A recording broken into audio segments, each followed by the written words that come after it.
Hello friends, कैसे हैं आप लोग। उम्मीद करता हूं कि आप अच्छे होंगे और आपकी उज्जवल भविष्य की कामनाओं के साथ एक बार फिर एक नए लेक्चर की शुरुआत करते हैं हम लोग। जैसा कि आपको पता होगा कि अभी तक वेक्टर में हम लोगों ने देख लिया है कि वेक्टर क्या होता है, वेक्टर को कैसे लिखते हैं। वेक्टर में वेक्टर ऑपरेशन में हम लोगों ने देखा है कि किसी वेक्टर को स्केलर से मल्टीप्लाई करते हैं तो क्या होता है कि नहीं।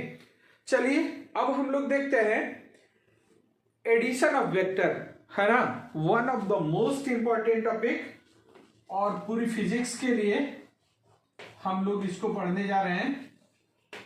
Addition of vector.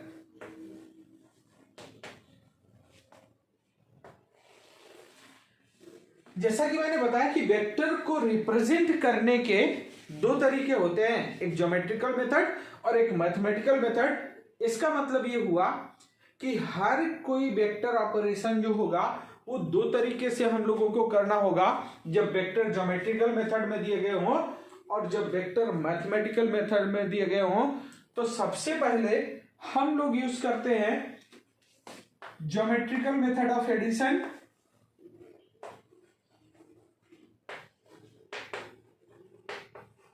ज्योमेट्रिकल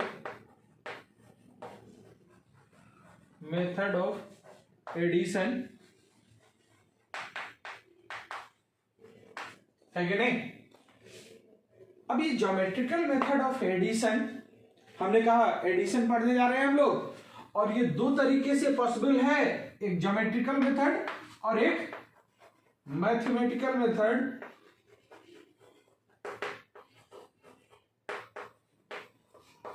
है कि नहीं। तो होता क्या है ज्योमेट्रिकल मेथड, कैसे करते हैं, ये सारी चीजों को आइए देखते हैं हम लोग। चलिए मैं इसको मिटाता हूं। ज्योमेट्रिकल मेथड ऑफ एडिशन हम लोग सीखने वाले हैं और इसमें जो फर्स्ट टाइप है एडिशन का वो है triangle law of addition.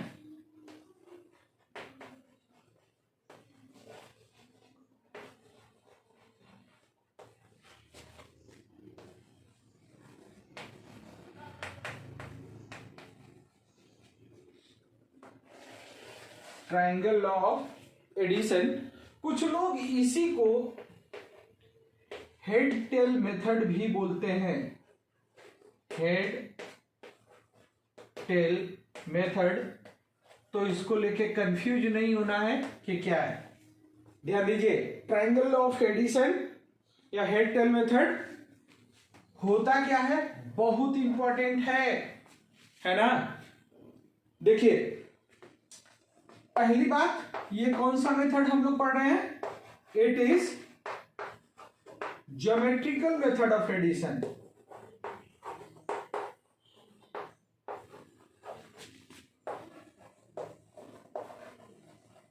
Method of addition,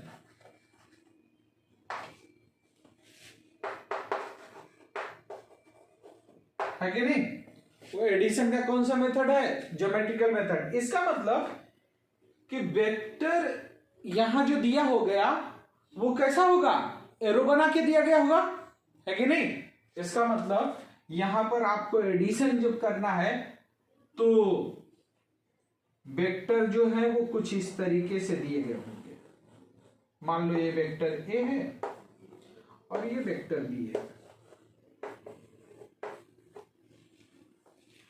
आपको पता करना है कि भाई फाइंड कीजिए वेक्टर ए प्लस बी। इसका मतलब कुछ नहीं होता यार, देखो ध्यान दीजिएगा इस बात को। इस मेथड में हम एक वेक्टर को वैसे ही छोड़ देते हैं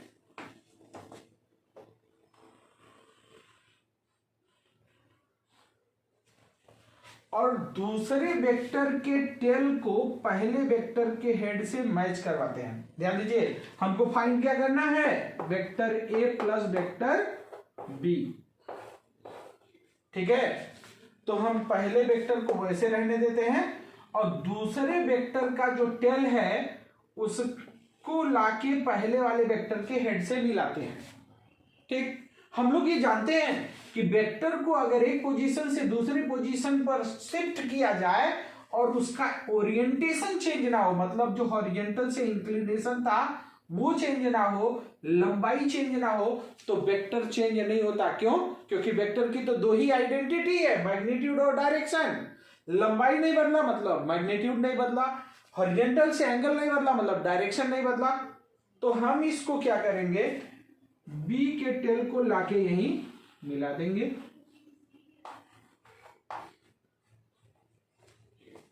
है ना। ए को वैसे रहने दिया और बी के टेल को लाके मिला दिया। ठीक, अब हम बात करेंगे रिजल्टेंट की। भाई रिजल्टेंट पहले वाले टेल से आखिरी वाले हेड तक जाता है एक एरो, वही है और कुछ नहीं। तो यही क्या हो गया, रिजल्टेंट, और ये होगा vector A plus vector B, है कि नहीं। तो बहुत ही आसान है। करना क्या है, मैं फिर से रिपीट कर रहा हूं, जब भी दो वेक्टर या दो से अधिक वेक्टर भी हों और उनको आपको ऐड करना है तो आप सीक्वेंस फॉलो करेंगे। पहले वाले हेड से दूसरे का टेल मिलाएंगे, दूसरे हेड से तीसरे का टेल मिलाएंगे, तीसरे के हेड से चौथे का टेल मिलाएंगे और हेड टेल मिलाते चले जाएंगे।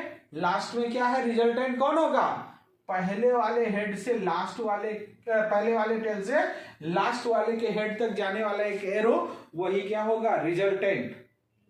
अब कोई कहेगा सर इसमें ये प्रॉब्लम आ गई कि हम फर्स्ट किसको माने। अरे यार जिसको मानना है मान लो। मान लीजिए हमने कहा बी को मैं फर्स्ट मान लेता, पहले बी बनाया, फिर बी के हेड से ए का टेल मैच करवाया, रिजल्टेंट पहले वाले टेल से आखिरी वाले हेड तक।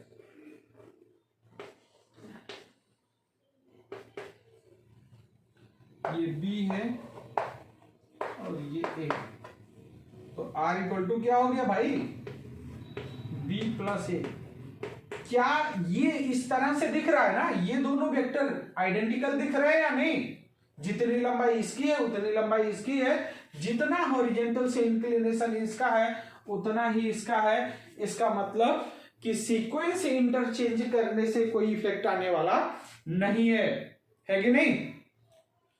तो इस मेथड में आपको याद क्या रखना है, ये बात बिल्कुल क्लियर होनी चाहिए। क्या, रिजल्टेंट की पहचान, रिजल्टेंट कौन सा वेक्टर होगा और किन किन वेक्टर को ऐड किया गया, वो सारे वेक्टर जिनका हेड और टेल मैच कर रहा है उन सबको ऐड किया गया है।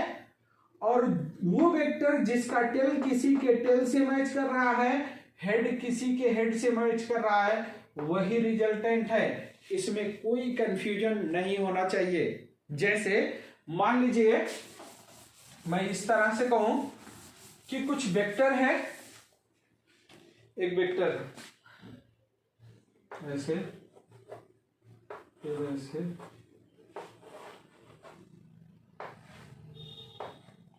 ये ए है, ये बी है, ये सी है, ये डी है, और एक वेक्टर ऐसे है। तो इसमें क्या लिखेंगे आप, भाई ए और बी का हेड और टेल मिला हुआ है, इसका मतलब इन दोनों को ऐड किया गया है। बी का हेड और सी का टेल मिला है, इसका मतलब इनको भी ऐड किया गया है। सी का हेड और डी का टेल मिला हुआ है, इसका मतलब इन दोनों को भी ऐड किया गया है। लेकिन यहां इन दोनों का तो हेड मिला है और यहां इन दोनों का टेल मिला हुआ है, इसका मतलब इन सबका जो रिजल्टेंट है वो ही होगा। क्यों? क्योंकि इसका टेल इसके टेल से और हेड किसी और के हेड से मिला है, तो वो क्या होगा, रिजल्टेंट होगा। इस बात में कोई कंफ्यूजन नहीं होना चाहिए, ठीक है। तो रिजल्टेंट की पहचान यहां आनी चाहिए, किसको किसको ऐड किया गया है ये आना चाहिए, इस बात में कोई कंफ्यूजन नहीं होना चाहिए। तो ट्राइंगल लॉ ऑफ एडिशन कुछ और नहीं, ये एक ज्योमेट्रिकल मेथड ऑफ एडिशन है। और यहां पर हम करना क्या है, हमको करना क्या है कि बस हेड टेल मैच कराते चले जाना है और पहले वाले टेल से आखिरी वाले हेड तक जाने वाला जो वेक्टर होगा वही क्या होगा, रिजल्टेंट होगा, है ना। अच्छा, इसका मतलब यहां पर एक और इंपॉर्टेंट कंफ्यूजन निकाला जा सकता है, क्या, कि अगर कहीं पर ऐसे क्लोज्ड लूप बन जाए, मतलब ये चलते चलते एरो वहीं पहुंच जाए जहां पहला वाला टेल था, वहीं आखिरी वाला हेड आ जाए, इसका मतलब क्या हुआ भाई, कि रिजल्टेंट की लंबाई कितनी हो गई, 0। इसका मतलब ये हुआ कि ये एक ऐसा वेक्टर है जिसका रिजल्ट, ये एक ऐसा अरेंजमेंट है जिसमें सबका सम इक्वल टू 0 होगा, मतलब a plus B plus C plus D plus E equal to 0, है ना। तो कहीं भी इक्वल टू 0 लिखा जाए, इसका मतलब क्या हुआ कि रिजल्टेंट जो है उसको अगर हम ज्योमेट्रिकल मेथड में बनाते तो जहां से पहले का टेल स्टार्ट हुआ था वो हेड टेल मैच करते, क्या हुआ, लास्ट वाला हेड वहीं पहुंच गया जहां पहले वाला टेल था, ठीक। तो पहला इंपॉर्टेंट पॉइंट। अब पढ़ते पढ़ते एक चीज और बताऊं, मैंने आपको बोला है कि टाइप ऑफ वेक्टर मैं नहीं बताऊंगा, जहां जरूरत लगेगी वहां बताऊंगा। तो यहां एक छोटी सी जरूरत आ गई टाइप ऑफ वेक्टर पढ़ने की, क्या, आइए देखते हैं। हमने आपको बताया है कि एडिशन और सब्ट्रैक्शन, है ना, मतलब प्लस और माइनस, ये ऐसे मैथमेटिकल ऑपरेशन हैं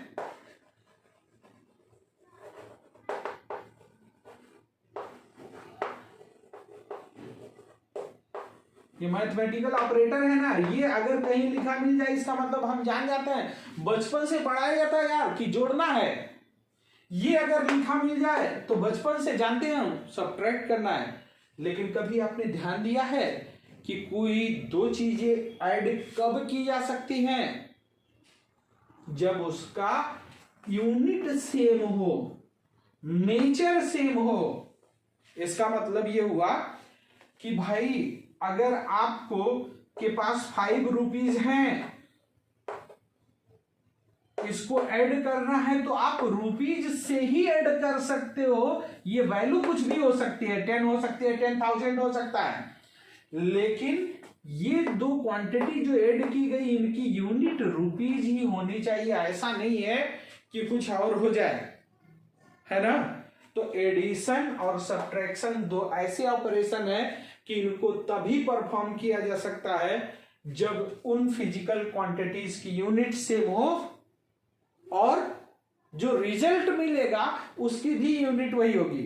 अदरवाइज एक कुछ कॉमेडी जैसा सीन बन सकता है। कैसे, मान लीजिए आप सुबह सुबह निकलते हैं मार्केट से कुछ सामान लाने के लिए, है ना, और मम्मी ने कहा कि बेटा जाओ, न्यू ईयर का समय है, 2 किलो मिठाई लेते आना, है ना। थोड़ा हिंदी में बोलता हूं कॉमेडी बनने के लिए। तब तक भाई ने बोला, अरे रुक जरा 5 मीटर वायर लेके आना, है ना। ये 2 किलो मम्मी ने कहा मिठाई और 5 मीटर भाई ने कहा वायर। आप जा रहे थे किसी और चीज को सोचते हुए, भूल गए। आपको बस इतना याद है कि कुछ 7 बोला गया था, एक 2 था एक 5 था, ठीक है। अरे भाई इसको आपने ऐड कर दिया, जरा यूनिट को ऐड करके देखिए क्या हो जाएगा, किलोमीटर हो गया ना। अगर किसी दुकान पे पहुंच गए और बोले भैया 7 किलोमीटर दे दो, अब वो क्या करेगा आप समझ सकते हैं। समझ में आया, मतलब अर्थ का अनर्थ हो सकता है अगर यूनिट डिफरेंट है और उन दोनों को ऐड कर दिया जाए तो।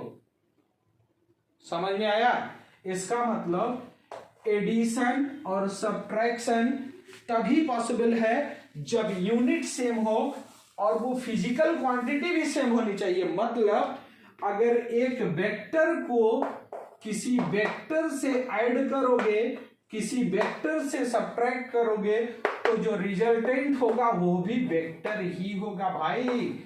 वो ऐसा नहीं है कि जो रिजल्टेंट यहां जो वैल्यू आ रही है वो वेक्टर ना हो, ये पॉसिबल नहीं है। ठीक, इसका मतलब यहां तो लोचाओगे भाई, जीरो के ऊपर वेक्टर लगाया ही नहीं मैंने, है ना, तो ये जीरो भी वेक्टर ही होगा, है ना। इसीलिए हमको एक अलग से वेक्टर डिफाइन करने की जरूरत आ गई, क्या, जीरो वेक्टर, है ना। तो जीरो वेक्टर क्या होगा, एक ऐसा वेक्टर जिसका मैग्नीट्यूड जीरो हो और डायरेक्शन अनडिफाइंड हो, उसको जीरो वेक्टर कहेंगे। वेक्टर हैविंग मैग्नीट्यूड जीरो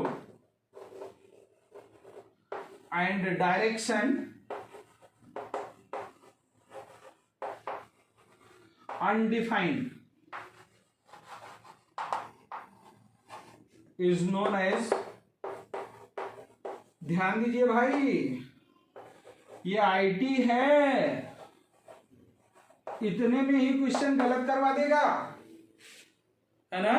कहेगा ये वाला सही है या खाली जीरो लिख देगा वो वाला सही है ना। तो आपको बिल्कुल क्लियर होना चाहिए कि दो वेक्टर को ऐड करोगे या दो वेक्टर को सब्ट्रैक्ट करोगे तो रिजल्ट जो मिलेगा वो भी वेक्टर ही होगा। इसका मतलब इस जीरो पर वेक्टर लगाना जरूरी हो गया। अच्छा, जीरो पर वेक्टर लगाना जरूरी, मैग्नीट्यूड जीरो है, जरा ध्यान दीजिए। ये डायरेक्शन कैसे आ गया भाई, आइए देखते हैं। मान लीजिए एक वेक्टर है ए जिसका वैल्यू है a1i प्लस a2j। अरे जरा इसका मैग्नीट्यूड निकालो भाई, क्या आएगा, under root a1 square plus a2 square. अरे किसी भी क्वांटिटी ये पॉजिटिव हो या निगेटिव, स्क्वायर कर दोगे तो क्या आएगा, पॉजिटिव आएगा नहीं, और ये भी क्या आएगा, पॉजिटिव, बीच में प्लस साइन है, ऐड करोगे क्या आएगा, पॉजिटिव। इसका मतलब इसका मैग्नीट्यूड जीरो कब हो सकता है, जब इंडिविजुअली a1 भी जीरो हो और a2 भी जीरो हो, है कि नहीं। मैग्नीट्यूड जीरो होने के लिए वेक्टर का जरूरी क्या है कि i j k सबके कोफिशिएंट जीरो हो, तभी वो वेक्टर जीरो हो सकता है। अब मान लो 2D वेक्टर हमने तो बताया है डायरेक्शन भाई, इसका tan थीटा निकालोगे क्या आएगा, 0/0। अरे भाई 0/0 अनडिफाइंड क्वांटिटी है, ये डिटरमाइंड नहीं है। इसका मतलब कि डायरेक्शन क्या हो गया, अनडिफाइंड। ये डायरेक्शन कैसा होगा, अनडिफाइंड। तो जीरो वेक्टर क्या है, क्लियर हो गया। जीरो वेक्टर एक ऐसा वेक्टर है जिसका मैग्नीट्यूड जीरो हो और डायरेक्शन अनडिफाइंड हो, उसको हम क्या बोलते हैं, जीरो वेक्टर। तो जनरली ये जीरो नहीं लिखा मिलता, लेकिन अगर वेक्टर को ऐड किया गया, सब्ट्रैक्ट किया गया, तो यहां वेक्टर लगाना जरूरी होता है। ठीक है, जल्दी जल्दी में लोग नहीं लिखते, लेकिन जब आईटी क्वेश्चन फ्रेम करेगा तो उस बात को आपको ध्यान रखना होगा, है कि नहीं। चलिए, तो चलते चलते हम लोग निकल गए कहीं और, पढ़ रहे थे ट्राइंगल ला और चले गए टाइप ऑफ वेक्टर पर। अच्छा, एक चीज और, अब टाइप में डिस्कस कर रहा हूं तो यहीं पर दो और वेक्टर की अभी जरूरत लगने वाली है, तो इसलिए मैं उसको डिस्कस कर दे रहा हूं। ये निगेटिव वेक्टर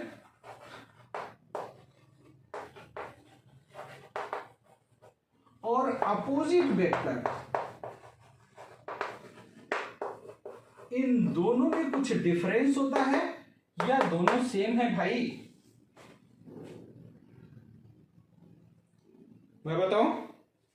देखो, नेगेटिव वेक्टर जो है, किसी भी वेक्टर के सामने अगर माइनस साइन लगा दिया जाए तो इसी को हम क्या बोलते हैं, negative vector of A. Negative vector of vector A, है कि नहीं। तो इस केस में मान लो कि वेक्टर ए था भाई 3i + 4j। ऐसे बनाने के लिए अगर हम लोग ओरिजिन से ही बनाते तो क्या होता, 3 यूनिट आगे 4 यूनिट ऊपर, तब जाके ये वेक्टर मिलता। ये 3 है, ये 4 है, तब ये वेक्टर कैसे बनता है ये सब अगर नहीं पता तो पहले दोनों लेक्चर देखिए।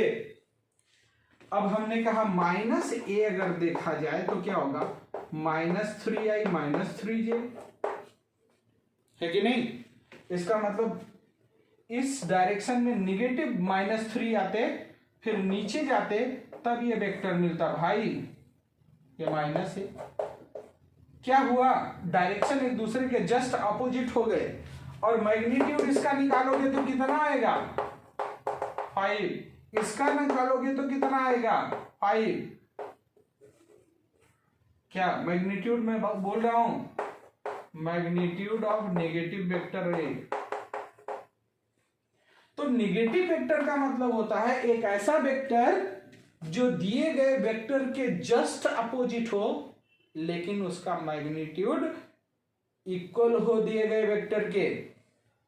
और अपोजिट वेक्टर का मतलब ये जरूरी नहीं है भाई, अपोजिट मतलब खाली डायरेक्शन की बात कर रहा है कि एक अगर इधर है तो दूसरा इधर हो जाए, मैग्नीट्यूड को लेके कोई बातें नहीं की गई।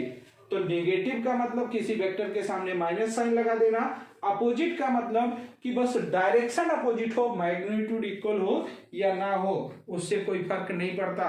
चलिए, तो इसकी जरूरत अभी लगने वाली है, तो इसलिए मैंने इसे बता दिया, और मैंने बोल रखा है कि मैं एक साथ इसे बताने वाला नहीं हूं। चलिए, तो हम लोग ट्राइंगल लॉ ऑफ एडिशन पढ़ रहे थे। हमने कहा मान लीजिए कि एक वेक्टर ए है, एक वेक्टर बी है, ऐड करने के लिए हमने ऐसे हेड और टेल मिलाया और ये रिजल्टेंट हो गया। तो रिजल्टेंट की पहचान क्या है, कम से कम इसको नहीं भूलेंगे आप। अगर इसे भूल गए तो इसी पर क्वेश्चन पूछ लिया जाएगा भाई, है ना। चलिए, अब हम लोग इसी पर कुछ क्वेश्चन करते हैं तो ज्यादा क्लियर होगा। आइए देखते हैं। कह रहा है, एज शोन इन फिगर,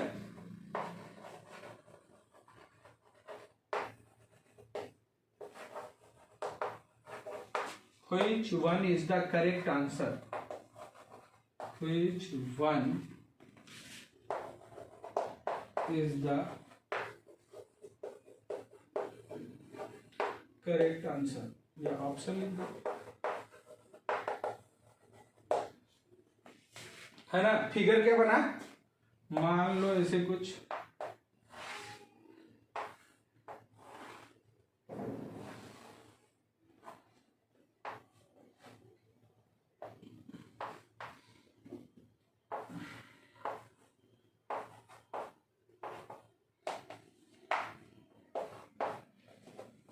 और ऑप्शन दिया हुआ है a + b = c, सेकेंड है b + c = a, थर्ड है c + a = b, और फोर्थ है a + b + c = 0।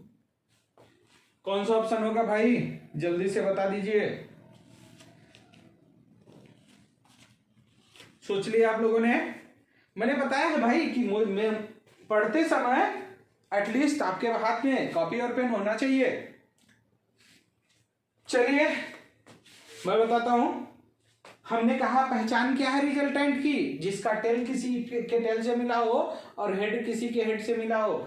इसका मतलब यहां देखा जाए तो इस B वाले का हेड A वाले के हेड से मिला है, और B वाले का टेल C वाले के टेल से मिला है। इसका मतलब यही तो रिजल्टेंट है यार, है कि नहीं। ये क्या है, रिजल्टेंट। पहचान भूलना नहीं चाहिए भाई। और ऐड किसको किसको किया गया, हेड और टेल जो इसके मिले हो, तो सी का हेड ए के टेल से मिला हुआ है, इसका मतलब सी और ए को ऐड किया गया, तो ये आंसर है ना। अच्छा, अगर ऐसे लिखा होता तो कैसे फिगर बनता, ए बी सी तीनों को ऐड किया गया होता और सी का जो हेड है वो ए के टेल से मैच कर जाता, है ना। तो रिजल्टेंट जीरो आने का मतलब क्या हुआ कि एक क्लोज्ड लूप बन जाए और वो आपस में हेड टेल है ऐसे बने हो, है कि नहीं। तो क्या हो जाएगा, रिजल्टेंट जीरो हो जाएगा। बहुत अच्छे अच्छे क्वेश्चन पूछे जाते हैं इस पे। चलिए एक और क्वेश्चन मैं करता हूं, है ना। मेरे पास कुछ एक बार एक क्वेश्चन में एआईपीएमटी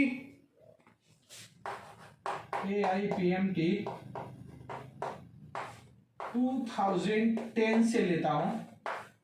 उसने पूछा कि आपके पास कुछ वेक्टर दिए गए हैं और वो वेक्टर कैसे है, एक वेक्टर था ए, है ना, एक वेक्टर कुछ इस तरह से दिया गया बी, एक वेक्टर दिया गया सी, है ना। ए और सी सिमिलर थे, बस मैग्नीट्यूड थोड़ा सा चेंज था, एक डी,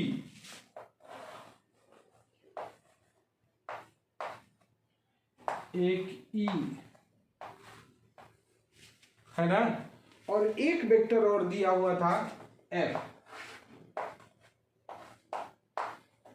इस तरह से आपको वेक्टर दिए गए, vector A, vector B, vector C, vector D, vector E और वेक्टर एफ। अब उसने पूछा कि इसमें कौन सा ऑप्शन सही है, then which one is correct.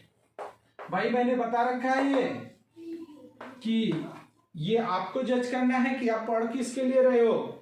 मैं बोर्ड से स्टार्ट करूंगा और आईटी एडवांस तक के वो सारे प्रॉब्लम डिस्कस किए जाएंगे, है कि नहीं। तो अगर कहीं आता है कोई क्वेश्चन तो मैं उसे इंक्लूड जरूर करूंगा। ए कह रहा है B plus E equal to F, vector B plus vector E equal to vector F. Second option दिया हुआ था कि vector B plus vector C equal to vector F. Third option vector D plus vector C equal to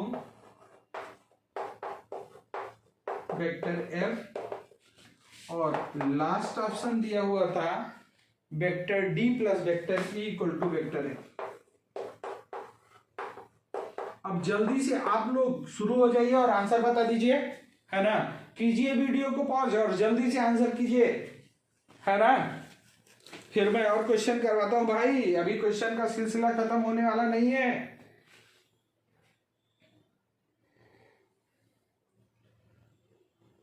चलिए मैं explain करता हूं। चलो, वो कह रहा है बी और ई को ऐड किया गया, इसका मतलब बी को तो वैसे छोड़ दो, मैं अलग फिगर बना रहा हूं। बी को ऐसे बना लिया, ई को जोड़ा गया है, मतलब ई के टेल को बी के हेड से मिलाना है। ई कहां है भाई, इधर, थोड़ा सा इधर बना लेता हूं।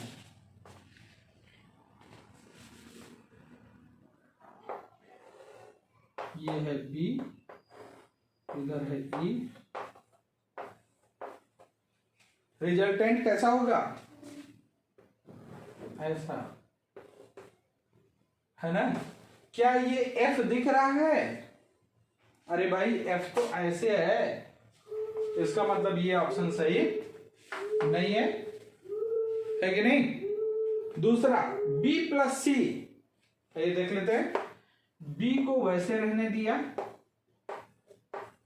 और सी राइट साइड में है इधर, है कि नहीं।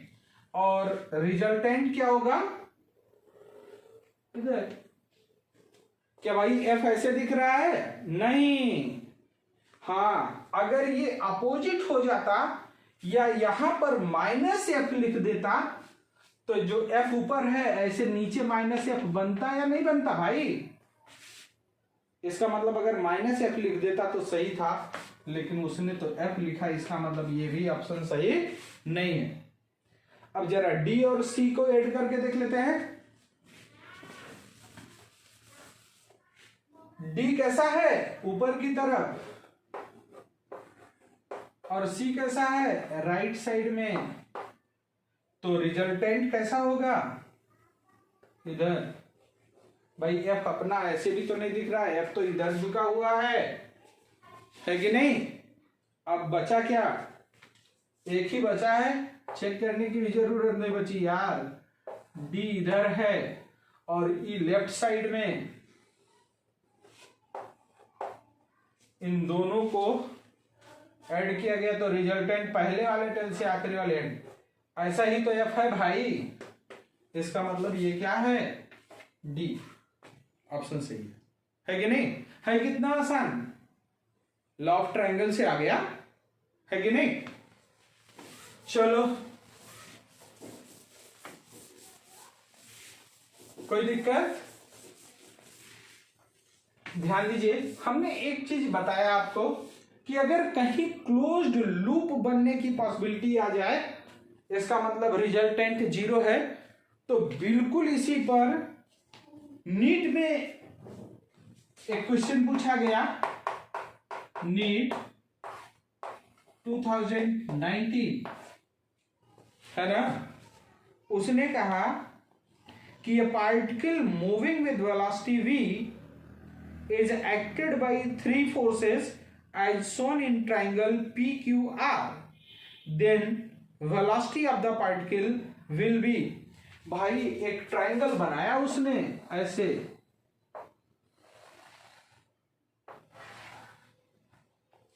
है ना, और उसमें ऐसे एरो बना दिया,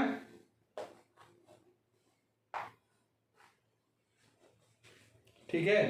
एक को लिखा P Q R, P Q R. ये क्या है भाई? फोर्सेस हैं लगने वाले, और उस पार्टिकल की वेलोसिटी कितनी है? v। मैं रिपीट कर रहा हूं क्वेश्चन, कहिए तो लिख दूं। कह रहा है, मैं लिख दे रहा हूं, अदरवाइज कंफ्यूजन होगी। हमने कहा ए particle moving with velocity v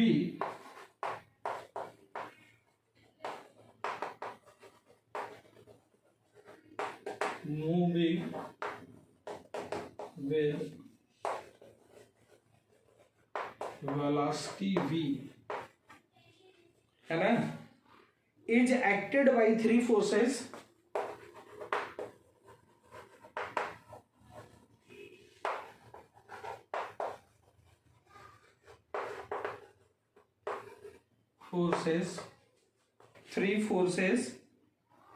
shown by vector triangle,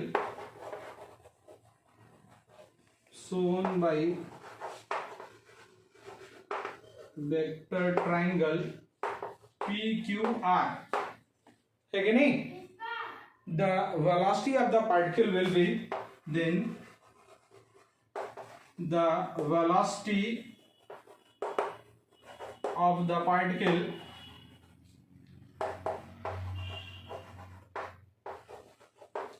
will be, है ना। चलो, ऑप्शन क्या दिया गया था? कह रहा है इंक्रीजेस,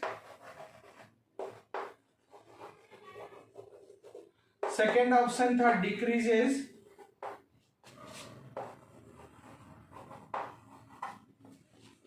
थर्ड ऑप्शन था remains constant,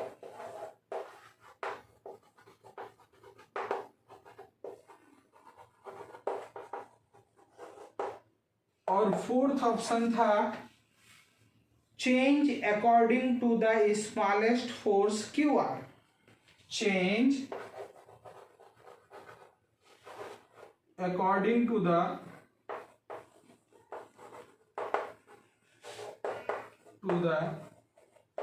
smallest force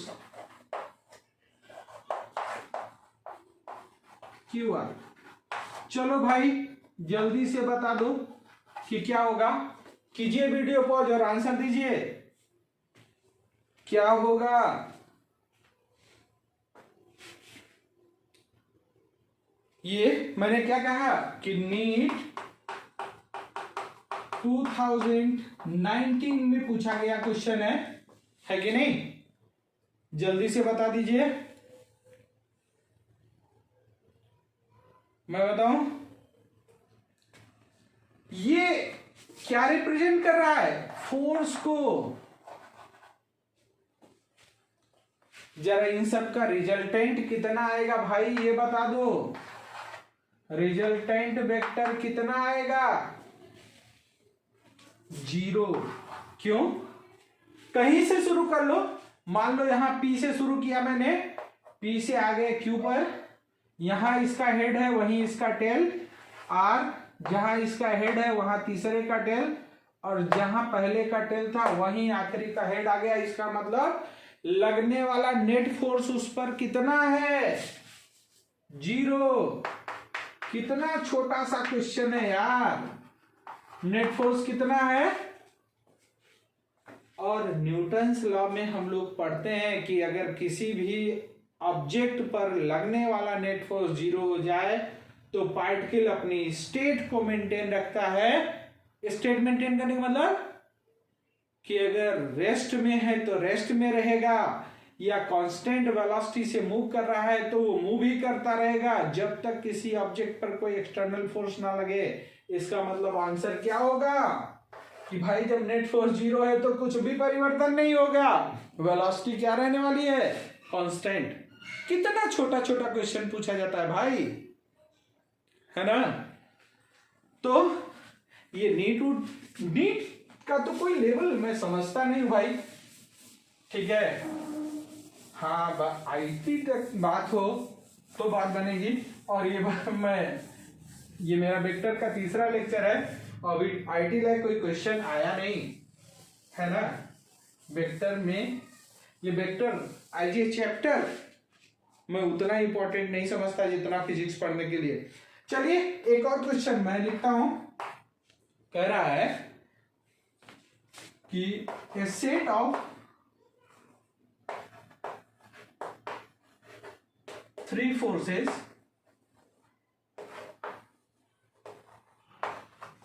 acting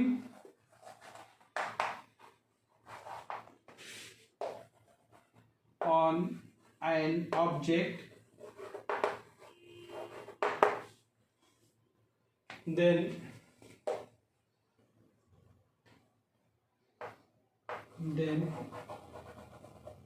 in which condition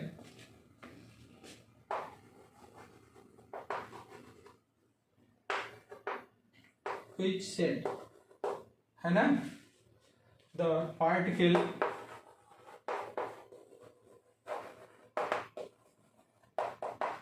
is not in equilibrium,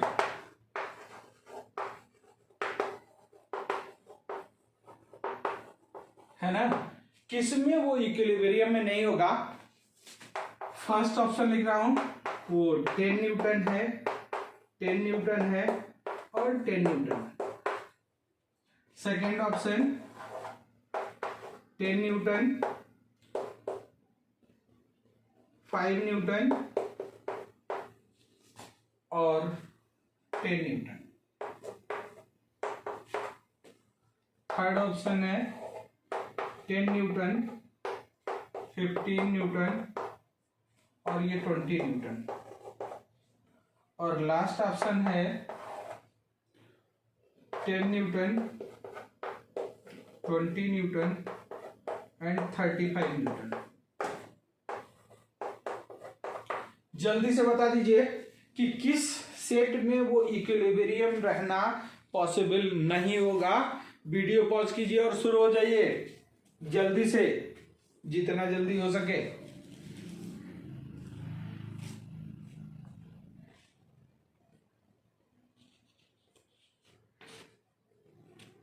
चलिए अब मैं एक्सप्लेन करूं क्या। चलिए अभी हम लोगों ने देखा है एक क्वेश्चन कि किसमें इक्विलिब्रियम में नहीं होगा। इक्विलिब्रियम में मतलब होने का मतलब कि जब नेट फोर्स जीरो ना हो। अगर भाई नेट फोर्स जीरो हो जाए तो इक्विलिब्रियम में रहेगा, है कि नहीं। इक्विलिब्रियम का मतलब ही होता है यार नेट फोर्स जीरो हो जाए। तो किसमें नेट फोर्स जीरो नहीं होगा भाई, ये तीन ही तो फोर्स लगे हैं। इसका मतलब कि अगर वो ट्रायंगल बना सकता है तो रिजल्टेंट जीरो हो सकता है। ट्रायंगल बन जाने का मतलब क्या हुआ कि मान लो एक ट्रायंगल ऐसे बन जाए और उसको हम ऐसे अरेंज कर ले जाए, जहां से पहला टेल चला था आखिरी हेड वहीं आ जाए, है कि नहीं, तो रिजल्टेंट जीरो हो जाएगा और वो इक्विलिब्रियम में हो जाएगा। रिजल्टेंट जीरो नहीं होना चाहिए। तो ट्रायंगल बनने का एक रूल होता है, शायद आपको याद होगा, है ना, वो क्लास 6 वगैरह में पढ़ाया जाता है। सोच लो कैसे कैसे क्वेश्चन आते हैं भाई। क्लास 6 में छोड़ा होगा आपने तो यहां फंस गए, है ना। इसी को कंपटीशन बोलते हैं कि आपको कुछ भी छोड़ना नहीं है कि नहीं। चलिए आपको याद है तो ठीक है, नहीं तो मैं बताता हूं। ट्रायंगल फॉर्मेशन का रूल होता है कि if sum of two smaller side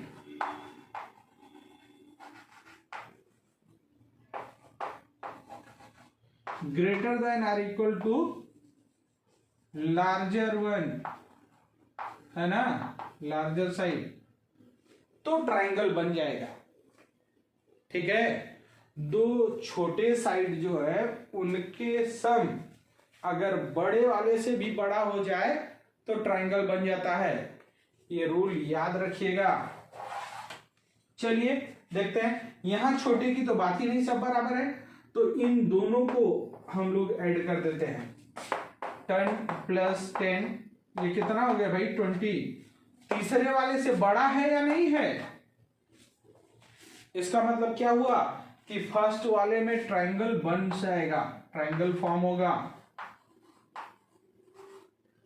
और ट्रायंगल फॉर्म हो जाए इसका मतलब एफ नेट की वैल्यू 0 इसमें हो सकती है।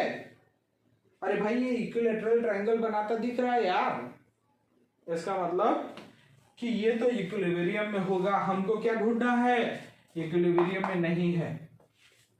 दूसरे वाले को देखा जाए, 10 + 5 15, ये तीसरे वाले से ये भी तो ज्यादा है यार, इसका मतलब यहां भी ट्रायंगल बनेगा, नेट 0 हो सकता है। तीसरे वाले में 10 + 15 ये कितना आ गया 25, तीसरे वाले से ज्यादा है, यहां भी ट्रायंगल बनेगा। और फोर्थ 10 + 20 ये 30 हुआ, ये तो छोटा हो गया 35 से, इसका मतलब यहां ट्रायंगल नहीं बनेगा और ये इक्विलिब्रियम में कभी भी नहीं हो सकता। ठीक है, क्योंकि जब भी इन दोनों को ऐड करेंगे आप तो इसका मैक्सिमम कितना आएगा 30, और ये उसके अपोजिट भी लगा दो इसके, तब भी इन दोनों का रिजल्टेंट कभी उसको 0 नहीं कर पाएगा। इसका मतलब कि ये अगर 3 सेट मिल गए, है ना, तो आप बस आपको इतना याद रखना, रिजल्टेंट 0 कब हो सकता है, अगर वो पॉलीगन बना सकता है, मतलब पहला वाला हेड टेल जहां था आखिरी वाला हेड वहां आ सकता है, इसका मतलब रिजल्टेंट 0 हो सकता है।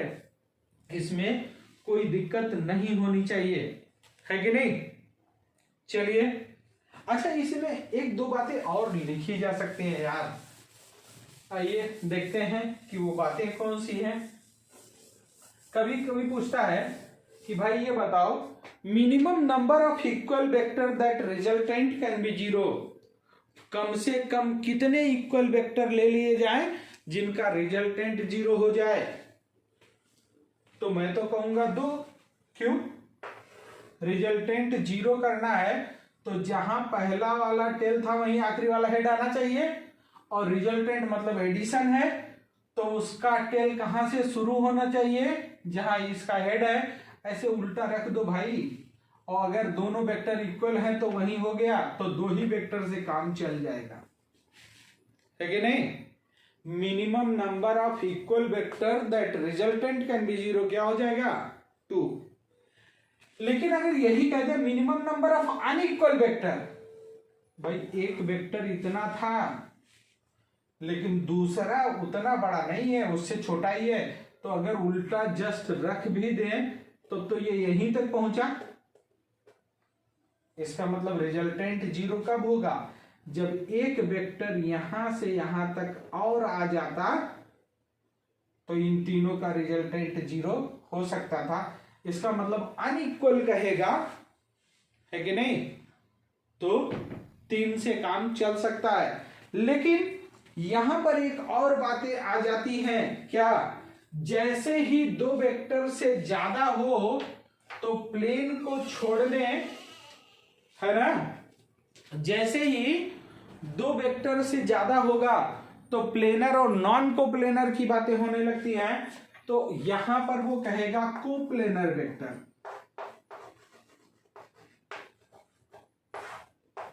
कोप्लेनर वेक्टर, है ना। और अगर वो नॉन कोप्लेनर लिख दे, इसका मतलब एक वेक्टर ऐसे है, दूसरा वेक्टर कहीं ऐसा है, और तीसरा इसको छोड़ के अगर प्लेन के बाहर आ जाए तो इसका हेड कभी टेल तक नहीं जा सकता। इसका मतलब यहां से यहां तक और लाना पड़ेगा। तो ऐसे कितने हो जाएंगे, 4 वेक्टर चाहिए भाई, है ना।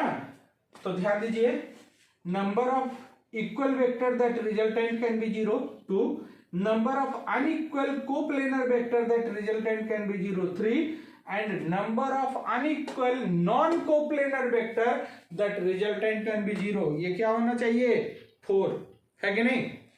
तो ये बातें आपको यहां तक बिल्कुल क्लियर होनी चाहिए। अच्छा, ये ट्राइंगल लॉ अभी खत्म नहीं हुआ, है कि नहीं। ट्राइंगल लॉ पे कुछ और अच्छे अच्छे क्वेश्चन फ्रेम होते हैं, है ना। कुछ फिगर दे दिया जाएगा, उसी पे कहेगा भाई प्रूव कर दो कि ये बराबर ये होता है ना। जैसे मैं आपको एक क्वेश्चन देता हूं, कहेगा एक पैरेललोग्राम है, एक पैरेललोग्राम है, कुछ नाम लिख देते हैं ए बी सी डी, ठीक। कह रहा है कि इस पैरेललोग्राम में आप प्रूव कीजिए कि 2 times of DC equal to AC plus DD, या माइनस ऐसे लिख लो, कुछ और टिपिकल बनाया जाए तो ये कहेगा माइनस DB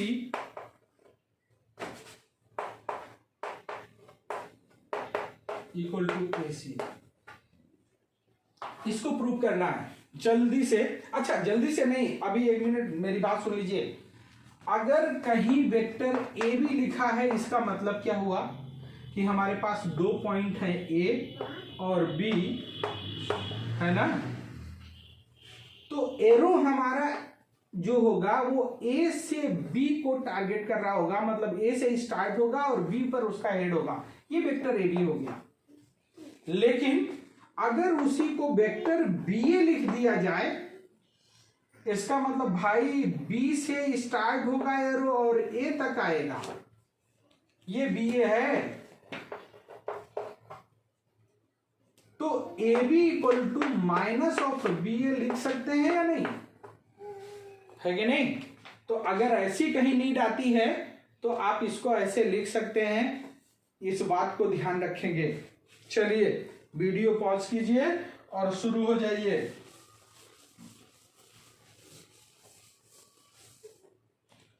चलिए अब मैच कराइए मेरे से, देखते हैं भाई ये आपको लिखना क्या है, 2DC minus DB equal to AC। क्या इसी को हम लोग ऐसे लिख ले तो कोई दिक्कत, AC प्लस DB, मतलब AC प्लस DB को अगर 2DC प्रूव कर दो तो काम चल जाएगा ना। चलो इस फिगर से AC क्या होगा। AC मतलब क्या हुआ भाई, एक ऐसा वेक्टर जो जिसका टेल A से स्टार्ट हुआ, हेड कहां तक गया, C तक। तो क्या इसको मैं AB प्लस BC लिख सकता हूं? बिल्कुल यार, AB प्लस BC, कोई दिक्कत तो नहीं है अभी तक।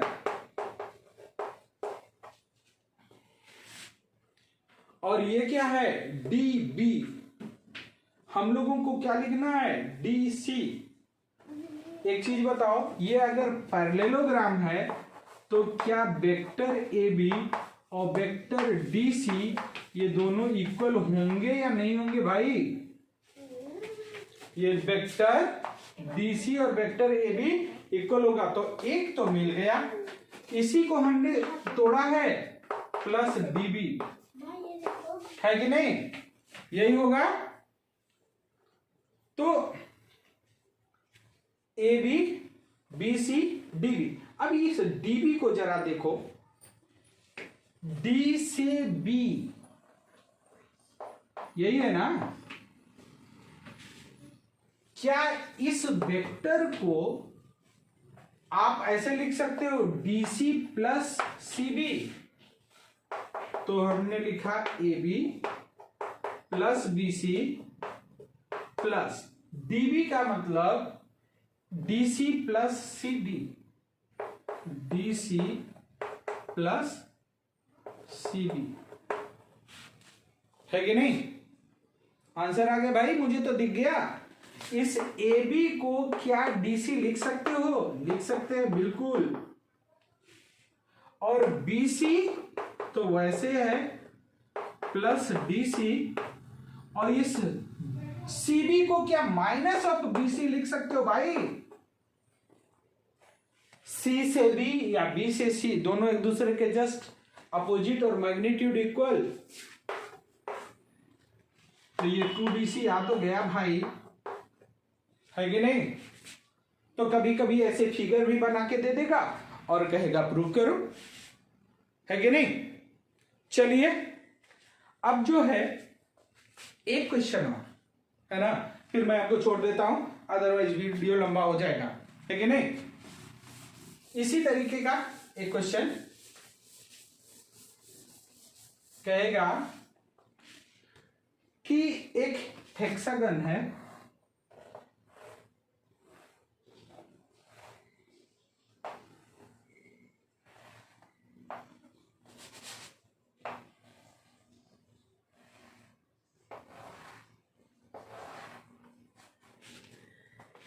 एक रेगुलर हेक्सागन है,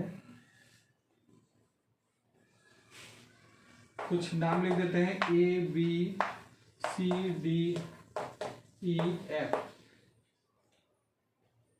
और इसको ऐसे मिला देते हैं। इनको जो इंटरसेक्ट कर रहा है वो पॉइंट है O, है ना। तो कह रहा है कि भाई साहब प्रूव कीजिए कि AB plus AC plus AD plus AE plus AF ये 6 टाइम्स ऑफ AO होता है। जल्दी से प्रूव कर दीजिए, कीजिए वीडियो पॉज और शुरू हो जाइए।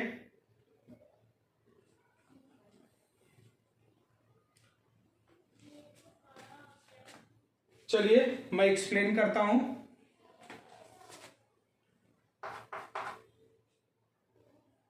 इस फिगर में जरा ध्यान दीजिए, AB को मैं छोड़ रहा हूं वैसे। अच्छा, इस 6 टाइम्स ऑफ AO इसी को AD लिख दिया जाए तो AD AO का 2 गुना है, तो क्या 3 टाइम्स ऑफ AD प्रूव कर दें तो काम चल जाएगा ना, क्यों। चलो अब AB वही है, AD के लिए क्या चाहिए। अरे भाई अगर AC और CD को ऐड कर दे तो काम चल जाएगा। इसका मतलब AC तो हमको दिख गया यहाँ पर, ये दिखते ही मेरे दिमाग में आया। और क्या ये CD जो है इस AF के बराबर है या नहीं है? AF जो है वही तो CD भी है भाई। जितना लंबा ये उतना लंबा ये, जितना एंगल इसका उतना एंगल इसका, है कि नहीं भाई? ये एंगल दोनों का बराबर है या नहीं है? इसका मतलब कि यहां से AC और AF को एक साथ लिख दूं मैं, बाकी सब वैसे रहने दो, AD प्लस AE।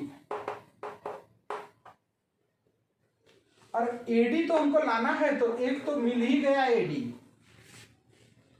और AF को CD अगर लिख दिया जाए तो AB plus AC plus CD। अरे भाई AC प्लस CD यही तो AD होना है, तो इसको भी AD लिख देंगे प्लस AE, है ना? और एक AD है भी, AD प्लस AE, है कि नहीं? तो ये भी AD हो गया, ये भी AD हो गया, बस AE और AB को मिला लो, AD है कि नहीं? अब जरा देखो, क्या आपका जो AB है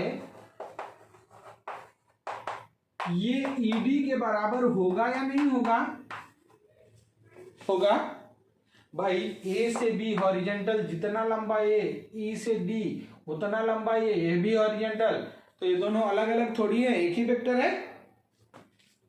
तो क्या मैं इस AE को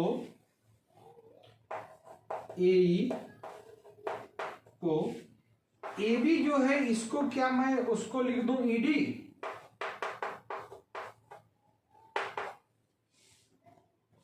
तो AE प्लस AD मतलब यहां से ये और ये AD के बराबर होगा या नहीं होगा यार? ये भी तो AD होगा, तो AD plus AD plus AD, ये कितना हो जाएगा? 3 टाइम्स ऑफ AD या फिर 6 टाइम्स ऑफ AO। यही तो प्रूफ करना था, हो गया ना? तो ये था ट्रायंगल लॉ ऑफ एडिशन, है कि नहीं? जो इतना आसानी से नहीं निकाला जा सकता। मेरे पास एक और क्वेश्चन है ना? लेकिन उससे पहले मैं देखना चाहूंगा कि ये वीडियो कितना लंबा हो चुका है कि नहीं। चलिए, मुझे लग रहा है मैं उस क्वेश्चन को होमवर्क दे दूंगा आपको, है कि नहीं? चलिए, मैं आपको एक होमवर्क देता हूं, अगर आप उसे कर लेते हैं तो समझ लीजिए मैंने तो कुछ मेहनत किया था, है कि नहीं? और आप कोशिश कीजिए। कह रहा है गिवन क्या कि vector P plus Q plus R plus S equal to 0। 4 vector है। Then which of the following statement is incorrect? Then which of the following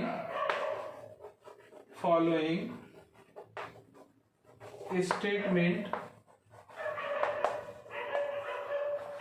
is incorrect? Incorrect ढूंढो या करेक्ट ढूंढो, बात तो एक ही है यार। फर्स्ट ऑप्शन में लिख रहा हूं, वो कह रहा है कि भाई ये P plus Q plus R plus S equal to 0 है, तो नेसेसरी है कि P Q R and S each are null vector। ये जरूरी है कि सब के सब 0 हो, तभी ऐसा हो सकता है। दूसरा क्वेश्चन पार्ट कर रहा है कि P प्लस R जो वेक्टर है इसका मैग्नीट्यूड बचा क्या यार? Q प्लस S के मैग्नीट्यूड के इक्वल होगा, है कि नहीं? तीसरा क्या रहा है, the magnitude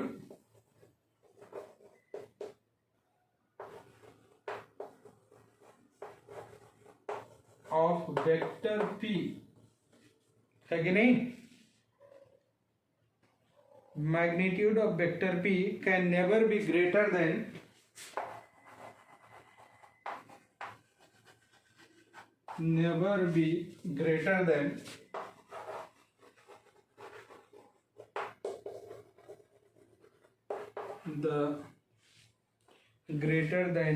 the sum of the magnitude of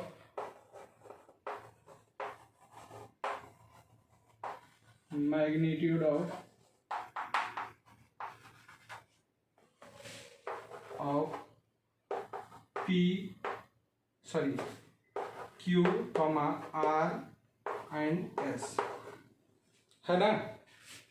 और लास्ट ऑप्शन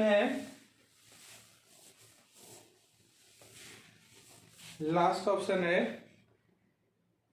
कि Q plus R must, vector Q plus vector R must lie in the plane of P, must lie in the plane of vector P and vector S, है ना। कब भाई, if P and S are non collinear, if vector P and vector S are not collinear and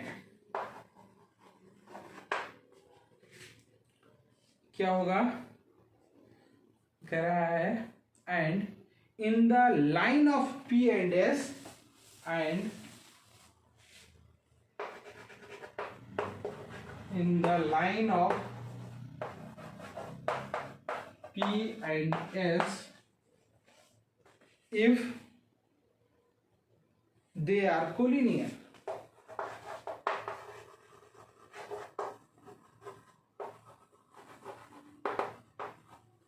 ध्यान दीजिएगा, अगर आप PMT के लिए प्रिपेयर करते हैं तो ये क्वेश्चन करने की आपको जरूरत नहीं है ना। मतलब आप नीट के लिए और बोर्ड के लिए पढ़ते हैं तो ये क्वेश्चन देखने की जरूरत नहीं है, लेकिन अगर आपका सपना आईआईटी है तो ये क्वेश्चन करने की जरूरत है। और मुझे उम्मीद है कि अगर आप करते हैं तो आप मुझे कमेंट करेंगे इसका आंसर सही होता है, देन वेल एंड गुड, मैं आपको रिस्पॉन्स करूंगा, और गलत होता है तो फिर नेक्स्ट टाइम पे हम लोग डिस्कस करेंगे इसके आंसर को, ठीक है। चलिए, ज्यादा करूंगा तो वीडियो बहुत लंबा हो जाएगा। तो अगर आपका सपना भी इंजीनियर या डॉक्टर बनना है तो मुझे लगता है कि ये प्रॉपर प्लेस है। थोड़ी देर आप कुछ वीडियो मुझे देख सकते हैं, अगर आपको फील होता है तो कंटिन्यू कर सकते हैं।